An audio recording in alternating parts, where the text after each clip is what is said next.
야고보서 3장 1절부터 12절입니다. 신약 성경 373페이지를 찾아주시기 바랍니다. 신약 성경 373페이지 야고보서 3장 1절에서 12절까지 말씀이 되겠습니다. 우리 다 찾으셨으면 한 절씩 교독합니다. 제가 먼저 1절 읽겠습니다. 내 형제들아, 너희는 선생된 우리가 더 큰 심판을 받을 줄 알고 선생이 많이 되지 말라.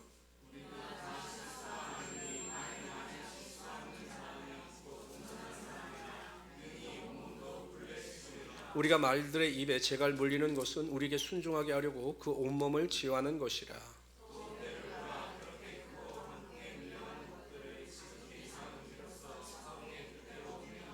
이와 같이 혀도 작은 지체로 돼 큰 것을 자랑하도다. 보라, 얼마나 작은 불이 얼마나 많은 나무를 태우는가.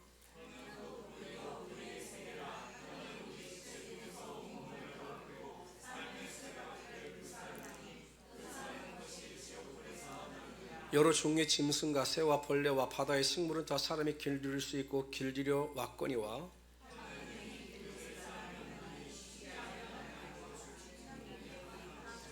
이것으로 우리가 주 아버지를 찬송하고 또 이것으로 하나님의 형상대로 지음을 받은 사람을 저주하나니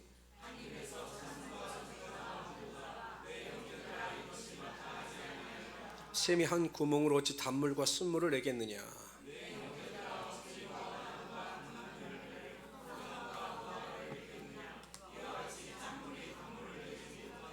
아멘. 저는 오늘 이것들이 본 말씀을 가지고 내가 하는 말의 수준이 내 신앙의 수준입니다, 이 같은 제목으로 하나님의 말씀을 증거하도록 하겠습니다. 어느 안수 집사님이 교통사고로 큰 아들을 먼저 떠나보내게 됩니다. 아무리 여러분 천국에 소망이 있다 할지라도 자녀를 잃은 슬픔은 말로 표현할 수가 없는 거죠. 근데 그 안수 집사님이 이런 말씀하셨습니다. 정말로 나에게 한 가지 소원이 있는데 하나님이 한 번만 기회를 주셔서 내 아들을 한 5분만이라도 내게 보내주시면 내가 그 아들에게 꼭 하고 싶은 말이 있다, 이런 말씀을 하셨습니다. 정말 아들에게 하고 싶었는데 하지 못했던 그 말을 꼭 하고 싶다라고 말씀하셨습니다. 그 말이 무엇인가 라고 여쭤봤더니 내가 정말로 너를 사랑했다라는 말이었습니다.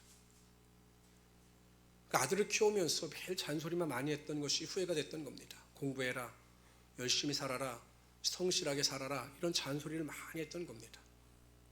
아버지들은요, 내가 남자의 삶을 살았기 때문에 남자가 살아가는 길이 얼마나 고되고 힘든 일인 걸 압니다. 그래서 이상하게 딸들보다는 아들들에게 잔소리를 많이 하게 되는 겁니다.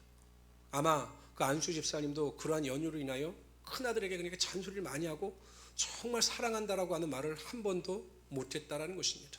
그래서 그것을 너무나 후회하시는 모습을 보았습니다.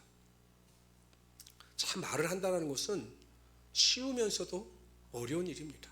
그냥 아무 생각 없이 살아가면 말처럼 쉬운 것이 없습니다. 그러나 우리가 조금만 생각하면서 살아갈 때 이 말이라고 하는 것이 하는 것만큼 얼마나 어려웠다는 사실을 쉽게 깨닫게 되는 것입니다.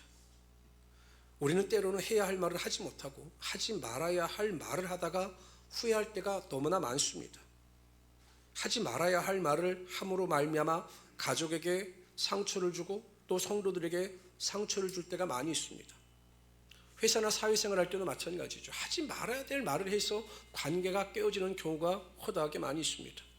그래서 또 결심합니다. 하지 말아야지, 조심해야지 라고 결심하지만 또 결정적인 순간이 되면 여지없이 말의 실수를 통하여 관계가 깨어지고 서로 간에 상처를 주는 일이 비일비재하게 일어납니다.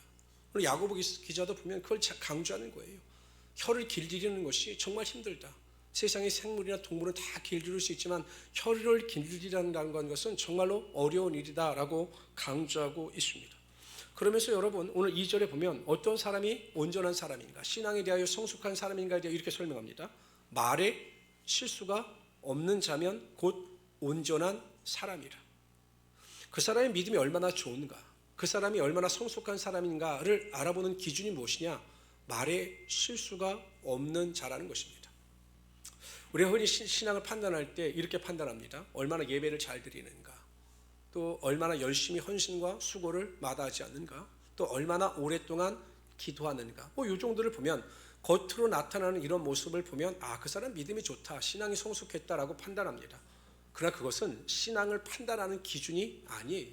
신앙의 성숙을 이루어가는 도구, 수단일 뿐인 것입니다. 우리가 열심히 기도해서 기도하는 사람으로 성숙되어져 가는 도구일 뿐이죠. 예배도 우리가 예배를 통해서 하나님의 임재를 경험하고 하나님의 인도하심을 경험하는 하나의 도구일 뿐이지, 예배를 열심히 드리고 기도를 많이 한다고 해서 그 사람의 신앙이 성숙하다라고 단정 지을 수는 없는 것입니다. 근데 여러분, 야고보 기자는 뭐라고 이야기합니까? 말의 실수가 없는 사람이 신앙이 성숙한 사람이다. 결국 우리가 바꿔서 생각하면 신앙이 성숙한 사람은 어떤 사람이냐? 말을 통해서 실수가 없고 말을 통해서 은혜를 끼치는 사람들이 정말로 믿음이 성숙한 사람이다라고 결론을 내릴 수가 있다는 것입니다. 저는 오늘 우리 시간 정말 우리 성도들이 신앙이 성숙하기 위해서, 성숙한 신앙을 이루기 위해서 우리가 어떠한 언어의 습관과 태도를 가지고 살아갈 것인가에 대하여 살펴보며 함께 은혜를 나누고자 합니다. 첫 번째로요, 우리가 성숙한 신앙의 모습을 갖추기 위해서는 항상 최선을 다하여 노력하여 선한 말을 하면서 살아가야 합니다. 다 같이 한번 읽어봅시다. 넘겨주시고요. 다 같이 에베소 4장 29절 읽습니다. 시작. 무릇 더러운 말은 선한 말을 하여 듣는 사람들에게 은혜를 끼치게 해야 한다는 것입니다. 그러니까 선한 말은 어떤 말이냐? 다른 사람들에게 은혜를 끼치는 말이 선한 말입니다. 그러니까 누군가와 대화를 할 때 우리의 말을 통해서, 나와의 대화를 통해서 은혜를 받고 기쁨과 소망을 얻을 수 있는 말이 선한 말인 거예요. 그러니까 여러분, 내가 선한 말을 하는 사람인가 아닌가를 어떻게 알 수 있는가? 다른 사람이 나와 대화할 때 참 기뻐하고 기대와 소망을 가지고 회복되어지고 그래서 다시 돌아갈 수 있다면 우리가 은혜 끼치는 말을 한 거예요. 마음이 슬프고 낙심된 자가 나와 대화를 나누다가 그 문제점을 발견하고 다시 일어설 수 있게 되었더라면 여러분들은 그 사람에게 은혜를 끼치는 말을 한 것입니다. 그런데 나와 만나면 오히려 우울해하고 나와 만나면 상처를 받고 돌아간다? 그 사람에게 은혜의 말, 선한 말을 하지 못한 것입니다. 그래서 성경 항상 우리에게 선한 말, 다른 사람들에게 영향을 끼칠 수 있는 말을 해야 한다, 은혜의 말을 해야 한다라고 강조하고 있습니다. 나이 지극한 백정이 운영하는 푸주간이 있었습니다. 지금이야 여러분 육가공을 하는 분들이 돈도 많이 벌고 부자로 사는 분들이 많은데, 조선시대에 우리가 잘 알다시피 백정이 얼마나 천민이었습니까? 그냥 계급사회에서 반상사회에서 최하의 천민이었습니다. 백정들만 모여 사는 마을이 있었죠. 그러니까 아무리 나이가 들어도 젊은 양반들이 백정들에게 함부로 말을 하기도 하고 또 욕을 하기도 했습니다. 근데 어느 날 이제 두 양반이 이 고기를 사기 위하여 이 나이 많은 백정의 푸주간으로 들어갔습니다. 근데 먼저 젊은 양반 한 사람이 아주 이 백정을 하대하면서 고기를 주문합니다. 어이 백정, 여기 고기 한 근만 썰어봐 하고 빈정대듯이 그 백정에게 고기를 주문했습니다. 백정은 나이가 많지만 백정이기 때문에 네 알겠습니다 라고 하여 고기를 한 근 썰어 주었습니다. 근데 두 번째 젊은 양반은 그래도 내가 양반이지만 저 백정이 나이가 많은데 내가 함부로 대할 수가 없다라고 하여 정중하게 부탁을 합니다. 여보시게 박서방, 내가 필요한데 소고기 한 근만 썰어 주게나 라고 정중하게 부탁을 했습니다. 그때 이번에도 이 백정이 네 알겠습니다 하고 소고기 한 근을 잘라 주었습니다. 그런데 먼저 소고기 한 근이라고 받았던 그 양반이 자세히 살펴보니까 자기 소고기의 양이 나중에 받은 양반의 소고기의 양의 한 근의 반밖에 안 되는 거예요. 똑같이 한 근을 주문했는데 자기 친구의 양이 자기 거보다 훨씬 많은 겁니다. 그래서 기분이 나빠서 그 백정에게 화를 냈습니다. 욕을 했습니다. 야 이놈아, 똑같은 한 근인데 왜 내 양이 내 친구의 반밖에 안 되는 거야? 네가 나를 속인 거 아니야? 나는 반근밖에 안 준 거 아니야? 라고 막 화를 냈습니다. 그랬더니 이 나이 많은 백정이 눈 하나 깜빡하지 아니하고 대답을 하더랍니다. 그거야, 자른 사람이 다르기 때문에 양이 다른 거죠. 우리 양반님의 고기를 자른 사람은 백정이고 이 양반님의 고기를 자른 사람은 박서방입니다. 그래서 고기의 양이 다른 겁니다 라고 이야기를 하더라는 거죠. 그러니까 다른 사람에게 우리가 어떠한 말을 하느냐에 따라 그 상대방의 반응이 전혀 달라지게 되어 있는 것입니다. 저는 말이라고 하는 것을 산에 올라가서 외치는 메아리와 같다라고 생각을 합니다. 우리가 여러분 산에 올라가서 야호 하면 어떤 소리가 들려옵니까? 그렇죠? 바보 하면 어떻게 들려옵니까? 바보로 들려오는 겁니다. 우리가 은혜의 말을 하면 우리에게 유익이 다가오고, 우리가 은혜롭지 못한 말을 하면 은혜롭지 못한 말이 우리의 삶에 영향력을 끼치게 되고 그러한 일이 발생하게 된다는 것입니다. 그래서 성도들은 어찌하든지 정신을 차리고 집중하여 많은 사람들에게 선한 말, 은혜를 끼치는 말을 할 수 있도록 노력해야 하는 것입니다. 첫 번째, 어떠한 은혜를 끼치는 말을 해야 되느냐? 예수 믿는 성도들은 첫 번째, 항상 칭찬의 말을 아끼지 말아야 합니다. 칭찬의 말을 아끼지 말아야 하는 것입니다. 우리나라 사람들은 다른 사람을 칭찬하는 일에 대해서는 굉장히 인색합니다. 목회자를 칭찬하는데 굉장히 인색해요. 그래서 목사님들이 누구에게 설교하는 걸 제일 힘들어하느냐? 목사님들에게 설교하는 거 힘들어요. 왜냐? 목사님들은 은혜로 받아들이는 게 아니라 판단으로 받아들이기 때문에 저 얘와 잘못됐네 뭐 이런 식으로. 그래서 굉장히 힘들어합니다. 그러니까 칭찬하는 일 우리나라 사람들은 참 인색합니다. 그런데 남을 비난하고 판단하는 일에 대해서는 아주 능숙합니다. 그냥 칭찬 하나도 안 하면서 누구를 판단하고 비판하는 일에 대해서는 굉장히 우리가 서슴지 않고 그 일을 행하게 되는 것을 보게 됩니다. 근데 여러분 성경에 보면 예수님도 다른 사람을 칭찬하는 일에 대해서는 굉장히 아끼지 않으셨어요. 예를 들어서 그 로마의 백부장이 자신의 하인의 병을 고침받기 위해 예수님 앞에 나옵니다. 예수님께서 내가 네 집에 들어가서 네 하인의 병을 고쳐주겠다고 이야기하니까 로마 백부장이 손사래를 칩니다. 아닙니다 예수님. 저도 로마의 백부장입니다. 그래서 제 종이나 신하에게 오라 하면 오고 가라 하면 갑니다. 그들이 내 명령에 순종합니다. 그런데 하나님의 아들이신 예수님께서 입술로 말씀으로 선포하시면 그 병이 고침받지 않겠습니까? 라고 믿음의 고백을 합니다. 예수님께서 깜짝 놀라셨어요. 그 백부장의 믿음을 보시고 깜짝 놀라셨어요. 그래서 많은 사람들 앞에서 이 백부장의 믿음을 칭찬하십니다. 이렇게 칭찬하십니다. 내가 진실로 너에게 이르노니 이스라엘 중 아무에게서도 이러한 믿음을 내가 보지 못하였노라. 많은 사람들 앞에서 이 백부장의 믿음을 칭찬하시고 그를 높여 주셨다는 것입니다. 이처럼 우리는 칭찬하는 일에 대해서 인색하지 말아야 됩니다. 근데 이게 힘들어요. 왜 그러느냐? 우리의 심령 상태가 잘못되었기 때문입니다. 우리의 심령 상태가 교만하고 우리의 심령 상태가 삐뚤어졌기 때문에 다른 사람을 칭찬하는 일에 인색한 것입니다. 이와 관련해서 빌립보서 2장 3절에서 5절에 이렇게 말씀하십니다. 아무 일이든지 다툼이나 허용으로 하지 말고 오직 겸손한 마음으로 각각 자기보다 남을 낮게 여기고, 다른 사람들은 항상 나보다 나은 사람으로 여기고 인정하라는 것입니다. 각각 자기를 돌볼 뿐더러 또한 각각 다른 사람들의 일을 돌보아 다른 사람들을 보살펴줘서 나의 기쁨을 충만하게 하라. 너희 안에 이 마음을 품으라. 곧 그리스도 예수의 마음이니. 항상 겸손한 마음을 가지고 다른 사람을 나보다 나은 사람으로 인정하게 될 때 우리가 비판과 정죄가 아니라 그 사람에 대한 칭찬과 격려를 아끼지 않게 된다는 것입니다. 저는 행복한 우리 성봉교회 성도님들은 항상 칭찬하는 일에 인색한 자들이 아니라 비판하는 일에는 인색하고 칭찬하는 일에는 풍성한 은혜를 가지고 다른 사람을 적극적으로 칭찬하고 격려하며 살아가시는 하나님의 귀한 성도들이 되시기를 주님의 이름으로 축원합니다.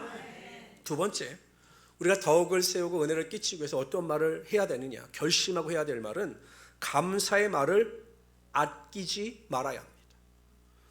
에베소서 5장 4절에 보면 누추함과 어리석은 말이나 희롱의 말이 마땅치 아니하니 오히려 감사하는 말을 하라, 이렇게 이야기합니다. 여러분, 누추한 말이란 무엇이냐? 비속어예요. 비속어. 막 세상 사람들 보면 막 음담패설하고 막 요즘 젊은 청년들 보면 난 이게 욕인지 말인지를 모르겠어요. 그냥 말만 하면 뭐 아주 쌍욕이 그렇게 나와요. 근데 그게 하나의 문화라는 거죠. 참 그런 문화가 발달하면 이 정신 수준이 떨어지는 겁니다. 그러니까 천박해지는 거죠. 근데 그런 비속어를 막 사람들은 사용합니다. 막 나이가 지극한 어르신들도 제가 술 먹고 지나갈 때 보면 막 쌍욕을 하고 막 비속어를 남발합니다. 사람들끼리 모여서 여러분 그런 비속어를 남발하고 음담패설을 남발하는 것이 결코 바람직하지 않다는 거예요.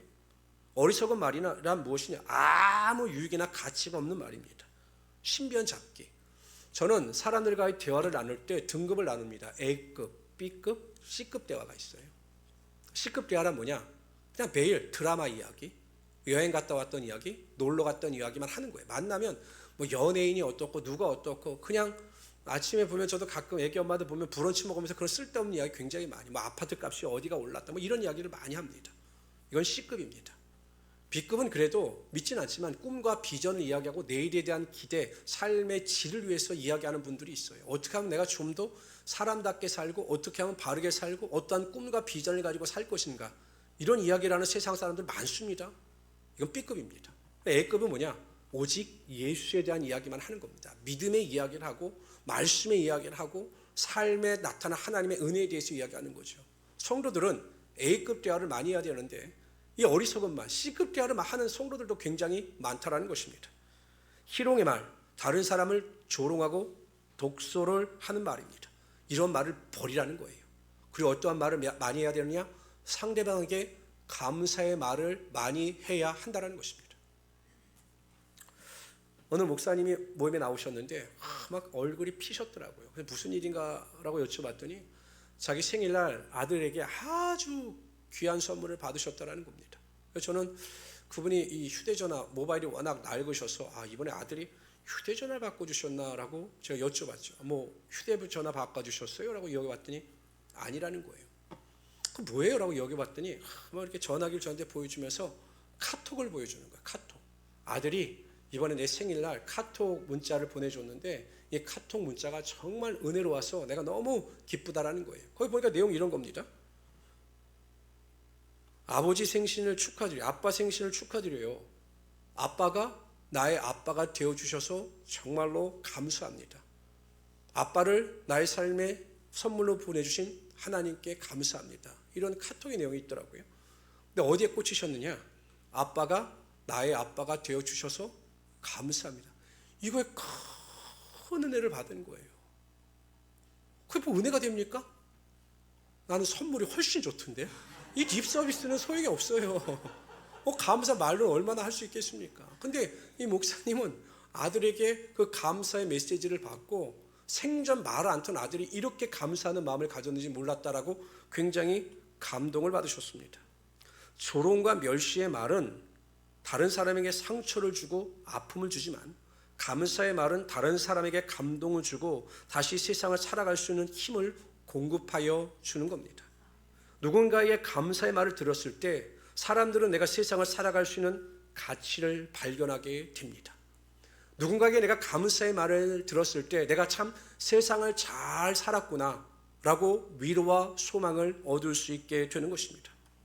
한번 남편들 한번 생각해 보세요. 내가 이제 출근을 하는데 남편들 한번 생각해 보세요. 아내가 갑자기 어느 날 현관 앞에서 나에게 그렇게 이야기하는 거예요. 여보, 나랑 결혼해줘서 감사해 라고 하는 말을 들었을 때 어땠을 것 같아요?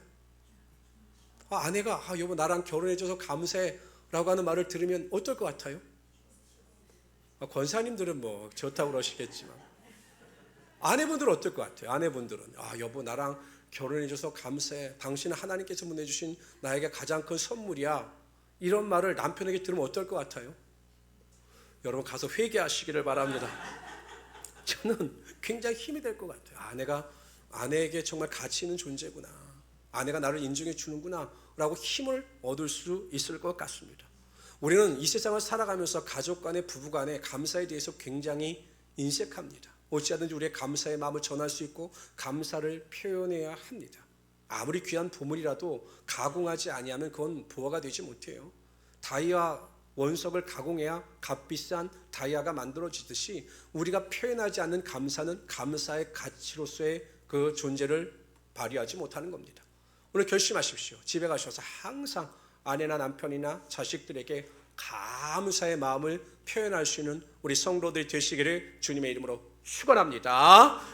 교회도 마찬가지입니다. 하나님의 은혜가 주관하는 교회는 성도들 간의 원망과 불평과 짜증이 떠나가고 감사가 흘러넘치게 되어 있는 것입니다. 볼 때마다 성도들의 표정과 모습을 볼 때마다 감사가 흘러넘치게 되어 있는 것입니다.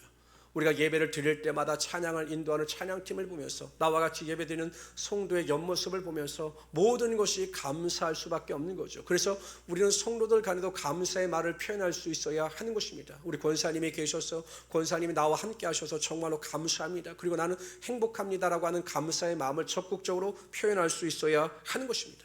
그러한 교회가 은혜가 살아있는 교회고 하나님께서 축복하시는 교회가 되는 것입니다.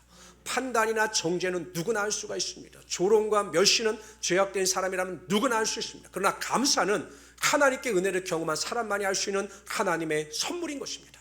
저는 우리 성도님들이 항상 만날 때마다 감사합니다 라고 하는 감사의 고백을 통해서 하나님께 영광을 돌릴 수 있는 우리 성도들이 되시기를 주님의 이름으로 축원합니다. 두 번째로요, 우리가 신앙의 성숙한 모습을 갖추기 위해서는요, 항상 경우에 합당한 말을 할 수 있어야 합니다. 경우에 합당한 말, 이것이 굉장히 중요합니다.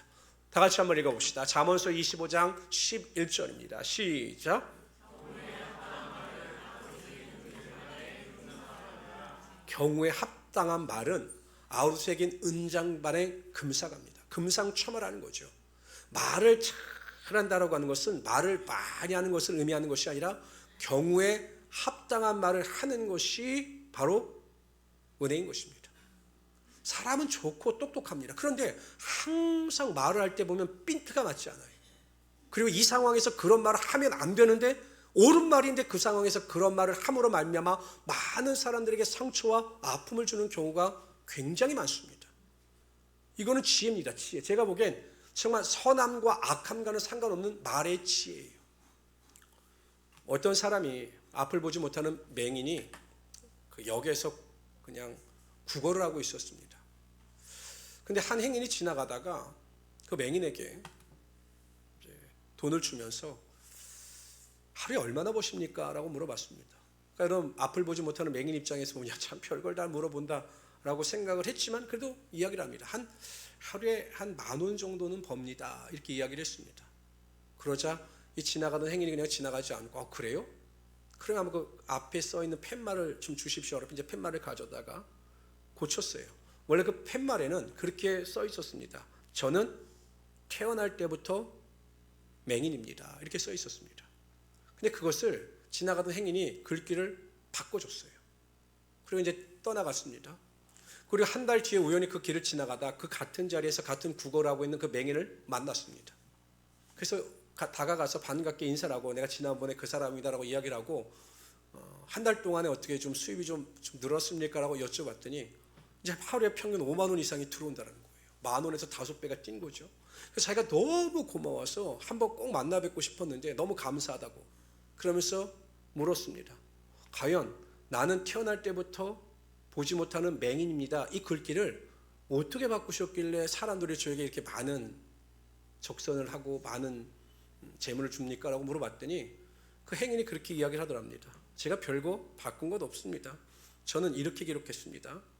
저는 봄이 오건만 저는 그것을 볼 수가 없어서 슬픕니다. 이렇게 바꾼 거예요.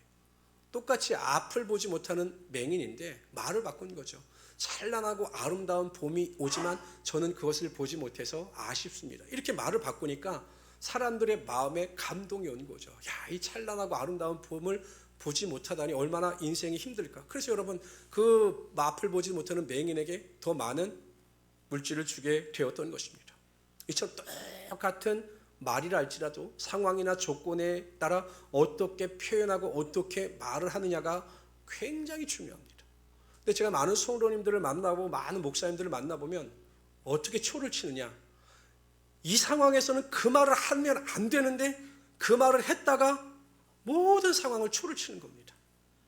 의학되는 거죠. 의학. 이게 사람이 나빠서 그런 게 아니라 말의 지혜가 부족하기 때문에 그래요. 그래서 옳은 말을 했는데 오히려 그 말을 듣는 사람들이 화를 내거나 기분 나빠하는 거죠. 내가 생각하기엔 이게 틀린가? 분명히 맞는 말인데, 그런데 문제는 경우에 합당한 말이 아니기 때문입니다. 근데 이게 쉽게 고쳐지지 않습니다. 왜? 태어날 때부터 본성이기 때문에, 눈치가 없는 것은 본성이기 때문에 안 바뀌어요. 그럼 어떻게 우리가 경우에 합당한 말을 할 수 있느냐? 그것도 한 가지 방법밖에 없습니다. 골로새서 4장 6절에 이와 관련해서 이렇게 말씀하십니다. 너희 말을 항상 은혜 가운데 소금으로 맛을 낸과 같이 하라. 하나님의 은혜 가운데 거해야 소금으로 맛을 낸과 같이 말을 할 수 있게 돼요. 그럼 하나님께서 어떻게 하시느냐? 그리하면 각 사람에게 마땅히 대답할 것을 알리라.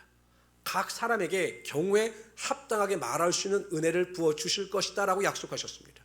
어떨 때요? 하나님께서 우리 입술과 마음과 생각을 은혜로 채워 주실 때 경우에 합당한 말을 할 수 있는 능력을 부어 주신다는 것이에요. 그래서 여러분, 저는 누구를 상담하거나 누구를 만나러 갈 때도 항상 먼저 기도합니다. 하나님, 누구를 만나 대화할 때, 문제를 가지고 대화할 때 절대 제 생각이나 감정을 앞세우지 않게 하시고 성령께서 내 입술과 마음을 주장하여 주셔서 정말 합당한 말을 할 수 있도록 지혜를 주시옵소서라고 기도하고 사람을 만납니다. 그러면 여지없이 하나님께서 말할 수 있는 지혜를 주시고 또한 말할 수 있는 은혜를 허락하여 주셔서 경우에 합당한 말을 하게 하시고 상담도 잘 끝나게 하시고 문제도 잘 해결할 수 있는 은혜를 허락하여 주셨습니다. 성도 여러분, 그렇기 때문에 매일 성령 충만을 사모하시기를 바랍니다. 성령 충만을 사모하셔서 직장 생활할 때도 또한 우리가 사업을 할 때도 하나님, 저에게 입술을 주장하여 주심으로 경우에 합당한 말을 하게 하여 주시옵소서라고 기도하셔서 하나님께서 은혜 가운데 합당한 말을 할 수 있고 또한 그 능력을 체험할 수 있는 하나님의 귀한 성도들이 되시기를 주님의 이름으로 축원합니다. 세 번째로요, 우리가 성숙한 신앙의 모습을 갖추기 위해서 항상 믿음의 말을 해야 합니다. 저는 이게 가장 중요하다고 생각합니다. 어떤 말을 하느냐? 믿음의 말을 해야 하는 것입니다. 가데스 바네아에서 모세가 12정탐꾼을 가나안 땅에 보냅니다. 40일 동안 탐지하고 돌아와요. 그런데 10명의 정탐꾼과 여호수아 갈렙의 보고가 전혀 다릅니다. 10명의 정탐꾼은 사실적인 보고, 감정적인 보고를 합니다. 자신들이 본 대로 판단한 대로 보고합니다. 하나님은 빠져 있었죠. 그런데 이렇게 보고합니다. 우리가 두루다니며 정탐한 땅은 그 거주민을 삼키는 땅이요, 거기서 본 모든 백성은 신장이 장대한 자들이며 거기서 네피림 후손인 아낙 자손의 거인들을 보았나니 우리는 스스로 보기에도 메뚜기 같으니 그들이 보기에도 그와 같을 것이니라. 사실적은 옵니다. 거인 족속입니다. 그들과 비교하면 우리는 메뚜기라는 거예요. 안 된다라는 겁니다. 그 말을 들은 모든 이스라엘 백성들이 원망하고 불평합니다. 모세를 대적합니다. 우리가 다시 지도자를 세워서 애굽으로 돌아가자, 이렇게 이야기를 합니다. 그런데 여러분, 이 사실을 보면서 여호수아와 갈렙이 통분합니다. 믿음 없는 그들의 행위와 그들의 결단을 보면서 화가 났습니다. 그래서 여호수아와 갈렙은 이렇게 선포하죠. 다만 여호와를 거역하지는 말라. 또 그 땅 백성을 두려워하지 말라. 그들은 우리의 먹이라. 그들의 보호자는 그들에게서 떠났고 여호와는 우리와 함께 하시느니라. 그들을 두려워하지 말라. 믿음의 말을 합니다. 사실적인 언어가 아니라 믿음의 말을 합니다. 맞다. 그들은 거인족이고 그들의 성은 견고하다. 그러나 하나님께서 우리와 함께 하시면 그 성이 우리의 밥이 될 것이다. 그러니 너희는 두려워하지 말라라고 선포합니다. 믿음의 말을 한 것입니다. 하나님께서 누구의 말에 응답하여 주셨는가? 사실적 언어를 사용한 백성들과 이스라엘 그 열 정탐꾼이 아니라 여호수아 갈렙의 고백을 들으시고 그들을 높여주시며 그들을 구원하여 주셨던 것입니다.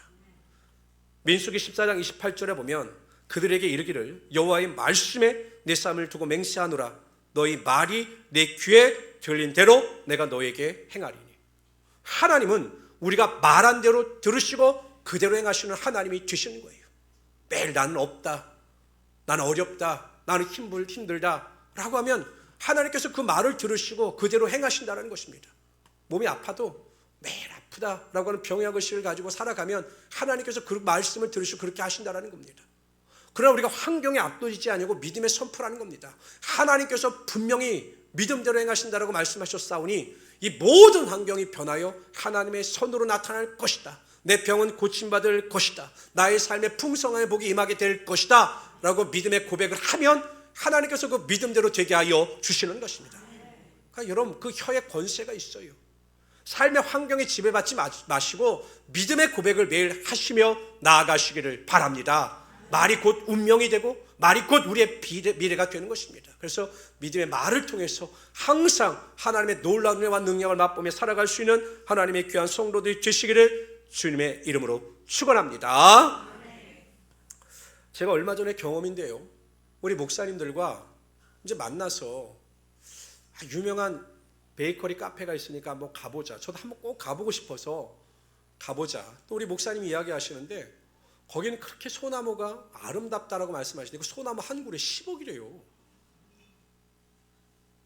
너무 그게 제가 보고 싶었대요. 막 하나에 막 2억, 3억 이런 소나무가 있대요. 그래서 너무 가보고 싶어서 이제 제가 이제 거기를 갔습니다. 와, 그런데 정말 아름답더라고요. 근데 이제 목사님들이 한 8분이 가다 보니까 이 테이블이 모자라는 겁니다. 그래서 제가 어쩔 수 없이 그냥 옆에 테이블을 끌어다가 테이블에 붙이고 공간을 만들었습니다.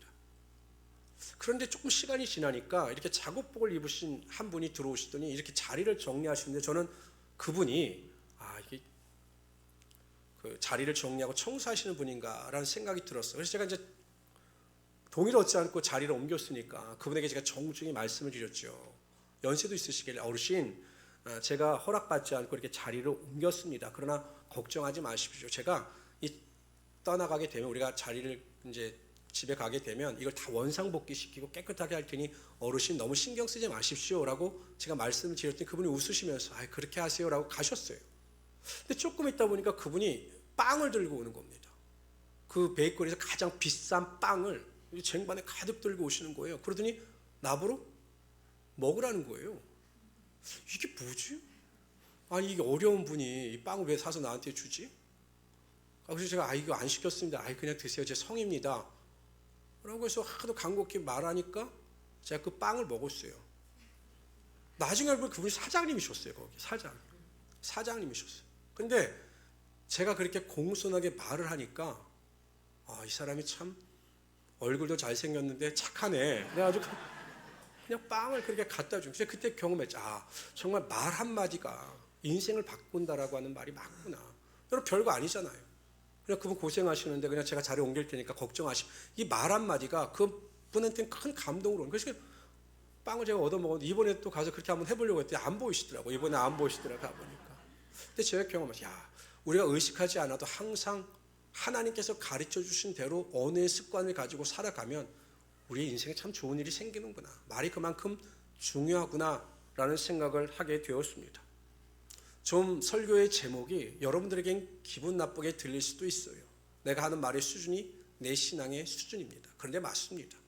제가 성도들을 만나 대화하고 또 많은 목회자들을 만나 대화해보면 결국 그분이 하는 말의 수준이 그분의 신앙의 수준입니다. 저는 우리 모든 성도님들이 성숙한 믿음을 소유한 자로서 그에 걸맞는 성숙한 언어 습관을 가지고 살아갈 수 있기를 바랍니다. 아니, 우리의 언어 습관이 바뀌게 되면 우리의 신앙이 업그레이드 되어 우리가 신앙의 성숙함 가운데 걸어갈 수 있게 되는 것입니다. 근데 우리는 언어라는 것, 말을 하는 것을 그 믿음과 연관해서 생각하지 않아요. 이게 내가 하는 말이 내 믿음과 관련이 있구나라는 것을 잘 인식하지 못할 때가 많이 있습니다. 그러나 우리의 말이 우리의 신앙의 수준입니다. 말이 성숙한 사람이 신앙의 성숙한 자로서 살아갈 수 있게 되는 것입니다. 오늘부터 결심하십시오. 나는 항상 선한 말을 통하여 내 가족이나 성도들이나 이웃들에게 은혜를 끼치는 자가 되겠다라고 결심하셔서 칭찬과 감사의 말을 아끼지 않는 하나님의 귀한 성도들이 되시기를 주님의 이름으로 축원합니다. 두 번째, 항상 경우에 합당한 말을 할 수 있도록 내가 사람을 만날 때마다 직장에서나 사업장에서나 누구를 만나든지 간에 정말 경우에 합당한 말을 함으로 그 사람에게 은혜를 끼칠 수 있도록 성령의 도우심을 구하며 나가심으로 경우에 합당한 말을 하실 수 있는 우리 성도들이 되시기를 바랍니다. 세 번째, 결심하시고 부정적인 말을 내어버리시고 항상 긍정과 창조적인 믿음의 말을 하시기를 바랍니다. 부정적인 말이나 불신앙의 말이 나오려고 하면 입술을 막으시고 항상 믿음의 말로 바꾸시기를 바랍니다. 그러면 하나님께서 여러분들의 믿음대로 우리의 삶에 놀라운 은혜와 능력이 임하게 하여 주실 것입니다. 이런 믿음을 가지고 넉넉히 승리하며 살아가시는 우리 귀한 성도들이 되시기를 주님의 이름으로 축원합니다.